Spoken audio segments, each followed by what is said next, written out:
Yo no quiero que por lo que hice en el fútbol, no sé, se me saque el sombrero.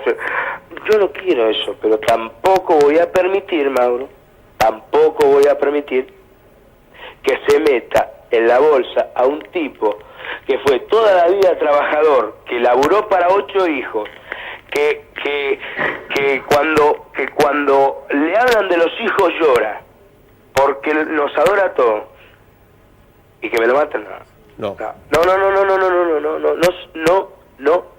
Y no. Acá se termina el jugador de fútbol, se termina el gol con los ingleses, se termina el gol contra Bulgaria, se termina todo. ¿Qué estás pensando ahorita?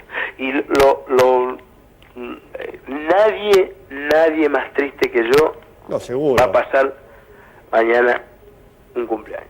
Agobiado por tanto golpe bajo, Diego Maradona anunció una vez más que deja el fútbol. Pero quizás porque nos estamos acostumbrando a los vaivenes anímicos del jugador, o porque a los 37 años la decisión de abandonar no le escapa a la lógica, la noticia se tomó con más naturalidad que revuelo. Igual, habrá que darle tiempo al tiempo.